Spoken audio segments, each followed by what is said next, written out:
Amis vapoteurs, bonjour. Aujourd'hui, petite vidéo test de matériel, pas mal de choses à dire. Et j'en ai une autre dans la même famille chez eux qui est pas encore sortie si je me trompe pas. Alors je fais pas la course à l'exclusivité, loin de là. Mais je sais pas, on va vers quelque chose de plus précis, donc j'aime bien et aussi avec celui-là. On va pas faire durer le suspense très longtemps, de toute façon c'est écrit dans le titre. On va chez Aspire pour tester la Flexus IO. Donc, assez fan des Flexus, pas tout, mais assez fan. Donc les Flexus, je le rappelle, moi j'avais découvert cette série un peu comme tout le monde, enfin cette famille de matériel avec la Flexus Q, que je trouve très très bien. Retour d'utilisateur, je pas de balle perdue, mais parce que moi, je fais pas les vidéos en fonction d'échecs, hein, et quand je dis que j'aime du matériel ou une marque, c'est réel, hein, c'est que je l'utilise. Et donc, retour d'utilisation depuis maintenant longtemps sur la Flexus Q. Le seul petit truc à savoir, c'est le connecteur de la Flexus Q qui parfois s'encrasse, donc reste un peu coincé. Du coup, ça fait pas la connexion. Un coton-tige, on nettoie et c'est reparti. Donc, Flexus Q, il y a eu la Flexus Block que je n'ai pas testé pour le coup. Il y a eu la Flexus Stick, STIK, Flexus Fit. Et là, on est sur la Flexus IO. Il y en a encore une. On verra sur la vidéo que je ferai concernant ce matériel. Donc, Flexus IO, comme son nom l'indique, IO All-in-One. Donc ça reste quelque chose de propriétaire comme les autres Flexus. On va le voir, il y a une compatibilité assez intéressante. Et là, ça devient intéressant parce que les Flexus fonctionnent avec les AF Coil, un Ohm et 0,6. Et perso, j'utilise les deux en MTL. La 0,6 est bien puissante. Là, un Ohm donne l'impression d'être un peu moins puissante. Mais effectivement, là, je le comprends avec le matériel, que Aspire voulait aussi, avec la 0,6, faire quelque chose de RDL. Alors, certains sûrement l'utilisaient comme ça. Moi, pas. Je trouvais pas le... Il était bon, mais pas optimal pour moi.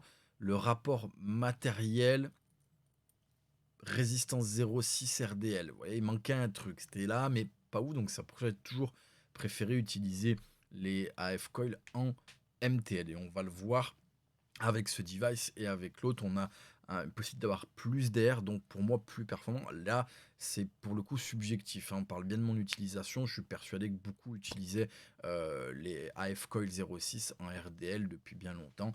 Moi, ça me satisfaisait pas encore assez correctement. Voilà pour l'idée. Alors, tac, tac, tac, tac, tac, tac. Juste, j'ai oublié.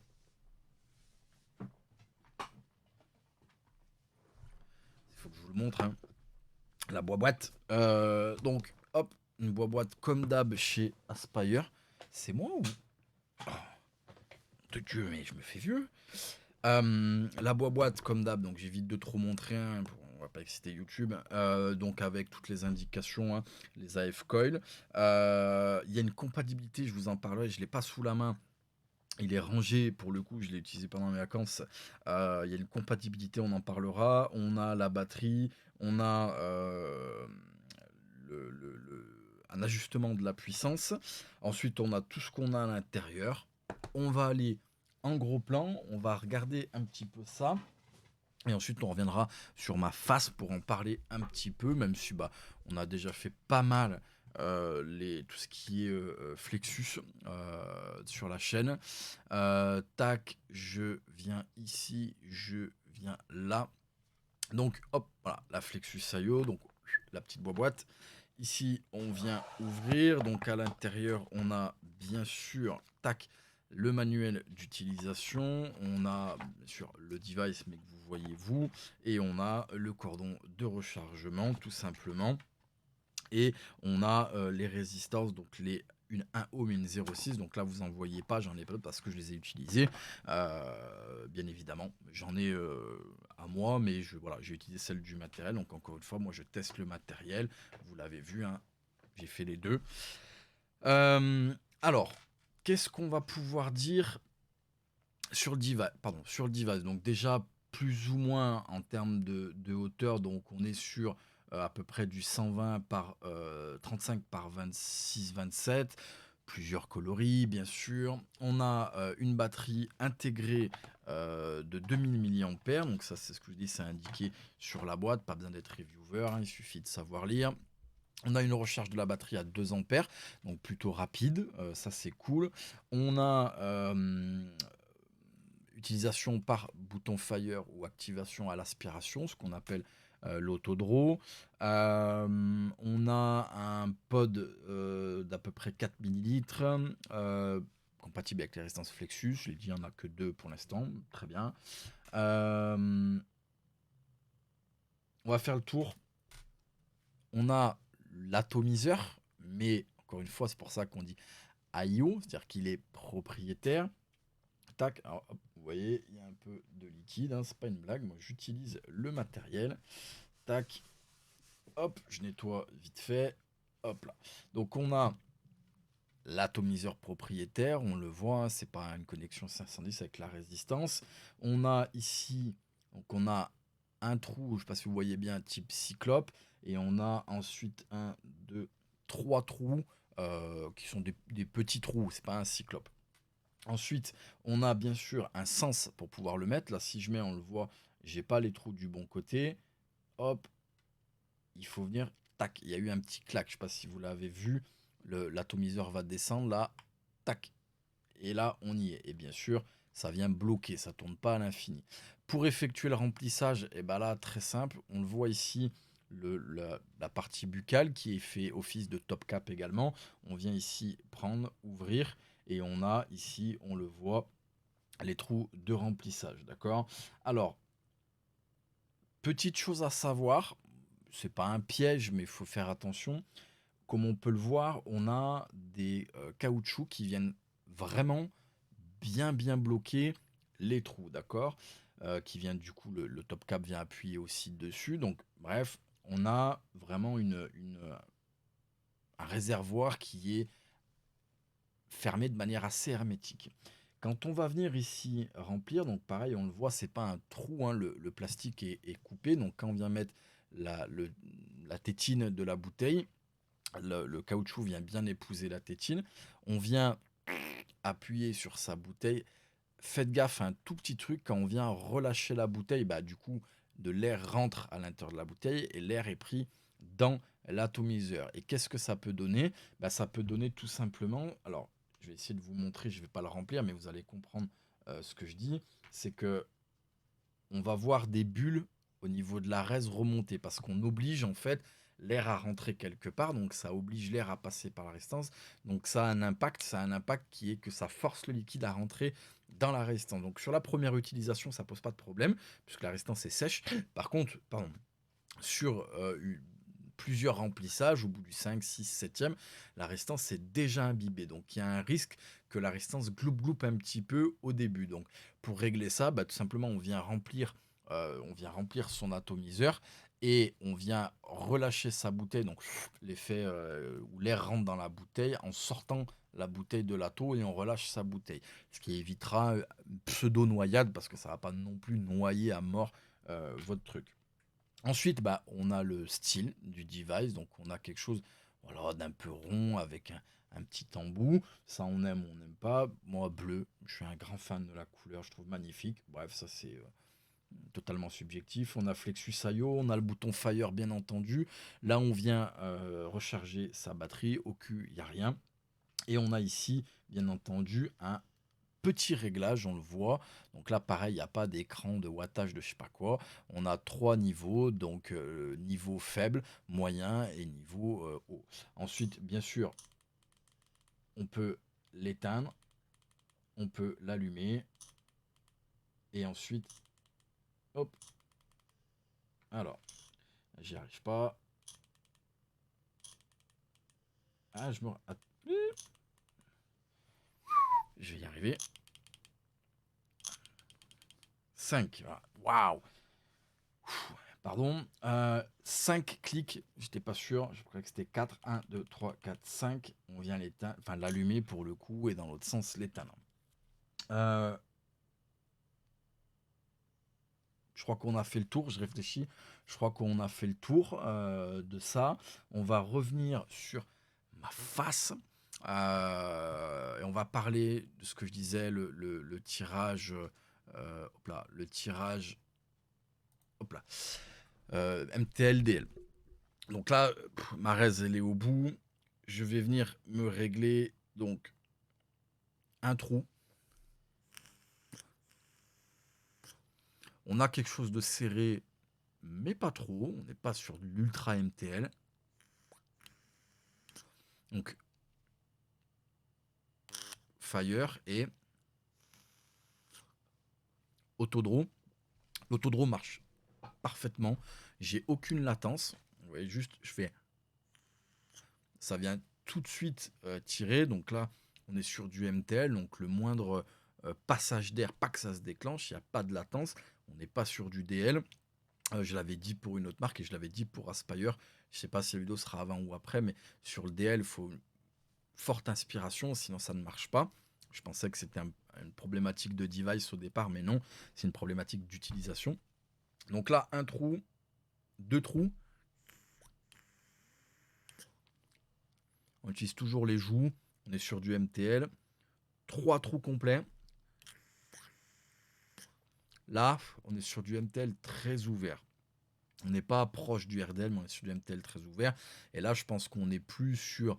on est sur une gestion de son puff tranquillement. Il n'y a pas d'obligation que ce soit les joues qui soient restreintes. On vient tirer plus doucement si on veut plus de vapeur, en tout cas de puissance, et plus rapidement si on veut un puff plus court. Il n'y a quasiment plus de restrictions. Et ensuite, si on continue, ben on se retrouve avec le cyclope et les deux trous. Pour moi, là, c'est très ouvert. C'est-à-dire que même si je prends le temps de faire mon puff, on a quelque chose de très aérien qui, pour moi, est pas dingos en termes de MTL. Par contre, et c'est là où, du coup, je suis heureux, c'est que, donc là, c'est la 0.6 qui est dedans. Sur la 0.6, là, pour moi, j'ai le ratio quasiment parfait du device qui permet une certaine arrivée d'air avec la résistance qui accepte une certaine arrivée d'air. Donc là, on va faire du RDL. Là, ça marche bien. Pour moi, encore une fois, là, c'est subjectif. On parle de mon utilisation. Je l'ai déjà dit, il y a sûrement beaucoup de personnes qui utilisaient déjà la AF Coil 06 en RDL. Pour moi, il manquait quelque chose. C'était pas encore assez pertinent. Le ratio n'était pas encore assez bon. Là, pour moi, le ratio de la capacité d'arrivée d'air du matériel avec la capacité de passage d'air de la résistance pour du RDL est bonne. Donc on est sur quelque chose d'un peu restrictif, pas trop non plus, comme il faut, avec une bonne puissance. Donc ça, je trouve ça top. Vraiment, je peux maintenant utiliser, en ce qui me concerne encore une fois, dans mon utilisation, c'est subjectif, parce que je vois tous les ayatollahs s'énerver derrière leur clavier. Moi, je peux l'utiliser maintenant en RDL. Je disais quasiment que sur MTL. Deuxième point, enfin, il y a plus de deux maintenant, quelque chose d'important. Donc là, c'est écrit, c'est bien. Donc là, on le voit, le device a une certaine hauteur, hein, que moi je trouve pas rédhibitoire, hein, ça dépasse un peu de ma main, c'est pas très très grave. Le stick, donc on parle bien du Flexus Stick, l'atomiseur, parce que c'est une sorte de all-in-one aussi, hein, il est propriétaire, le pod du stick est compatible avec la Flexus IO. Donc on peut enlever celui-là et mettre le Flexus Stick, ce qui fait quelque chose de plus ramassé. Et le Flexus Stick, si je ne me trompe pas, l'atto est coloré, il est dark, il est en noir un peu sombre. Voilà pour ça. Je l'ai dit, 4 ml, etc. Réglage. Voilà, donc qu'est-ce qu'on peut dire de ça? versus le reste de la famille Flexus. Euh, bah, Flexus, on avait la Q qui était toute petite et tout. On avait la Block, une sorte de all-in-one, mais qui n'était pas dans. Enfin, qui commençait à ressembler à un mode, mais pas vraiment. La Stick, donc là, tube, simple, efficace, avec le bouton au cul, si je me trompe pas. La Flexus Fit, là, qui peut faire penser au mini-can, etc., mais qui était un peu plus fat, un peu plus trapu. Et maintenant, on a dans la catégorie Flexus quelque chose qui ressemble à un mode. Donc ça peut plaire. Voilà, moi, ça me plaît. Moi, j'aime bien les box, les atos, les trucs, je suis pas spécialement dans la discrétion. Donc ça me parle. Je trouve assez design. Bref, c'est encore une proposition. Et surtout pour moi, là encore une fois, mon utilisation. Pour moi, les autres Flexus, Fit, Stick, Q, et je présume la bloc parce que je ne l'ai pas testé, pour moi, j'avais pas le bon ratio pour faire du RDL. Et là, j'ai le bon ratio pour faire du RDL avec les AF-Coil 06. Donc ça, c'est très bien. Et on va le voir dans une autre vidéo. J'ai une autre de Flexus. Encore une fois, je crois qu'il n'est pas encore sorti. Je vais faire la vidéo dans très peu de temps, qui permet aussi ce ratio-là et qui elle-même bascule à l'inverse. Dire que pour ma part, il faut clairement l'utiliser avec la 06, en tout cas en RDL, en MTL. Je sais pas, je suis moins fan, ça marche moins bien. Donc ça inverse la vapeur. On verra ça dans la vidéo. Euh, voilà pour ma vidéo. Donc ça peut correspondre à tout le monde, qu'on débute, qu'on soit avancé. MTL, RDL, c'est pas un DL, c'est un RDL. Bon, toutes les personnes qui kiffent ça sont largement satisfaits avec ce type de matériel. Voilà, merci à vous d'avoir regardé cette vidéo. Merci à vous, Aspire Française CA. Comme je le rappelle en fin de vidéo, le plus important, ce ne sont pas les accointances, la marque, le matériel, le liquide. C'est de trouver le truc qui fera que vous tiendrez éloigné un maximum du tabac. Sur ce, je vous souhaite une bonne journée et une bonne vape. Ciao.